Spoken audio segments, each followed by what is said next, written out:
ভালো আছেন কাকা? কাকা আপনি এটা কি কি কীটনাশক স্প্রে করছেন? আমি আলহামদুলিল্লাহ ভালো আছি। আমি করছি মাজরা, আর এই যে এই এই পাতা শুকিয়ে গিয়েছে, এই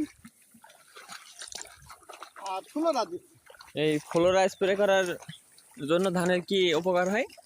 ওই যে গাছটা পরিষ্কার থাকবেন, সুন্দর একটা চিকচিক করবেন, হ্যাঁ, এবং কিছু সারের কাজ করবেন।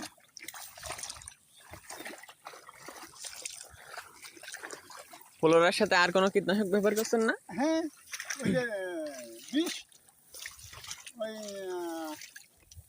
ওই যে কি বলে বিষের নাম, ম্যালাথিয়ান গ্রুপের একটা গন্ধ তেল, আর ডুয়েল কেরাটি, ডুয়েল। এই ধানটা কতদিন আগে লাগানো? এইটাই পুরো 1 মাস, আষাঢ় মাসের 1 দিন না 2 দিন থাকতে লাগাই। এটা আপনার কি ধান? এটা 51 ধান। এবারে তো পুরো মাঠেই 51 ধান লাগাইছে। এটা 51 ধান, 80, 90, 95% 51 ধান। আপনি এই কৃষি কাজ করেন কত বছর ধরে? আমি মাদ্রাসাতে পড়ে বুদ্ধিজ্ঞান হয়ে পর্যন্ত আমি কৃষিকাজ করছি, তা ধরো আজকে 40 বছর। আপনার কাছে এই কৃষি কাজ কেমন লাগে? এখন ইনশাল্লাহ ভালোই লাগে, ভালো না লাগলে করবো কেন। এখন আপনি কত বিঘা ধানের ক্ষেতে কীটনাশক স্প্রে করতে পারবেন?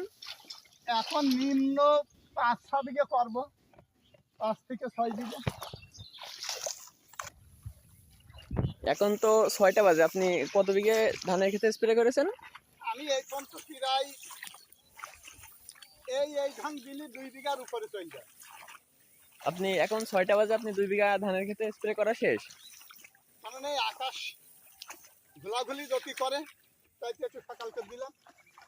এখন ধরো বর্ষাকাল, যদি পানি হয় তাহলে বহুত লস। সেই কারণে আপনি সকাল থেকেই স্প্রে করা শুরু করেছেন? সকালে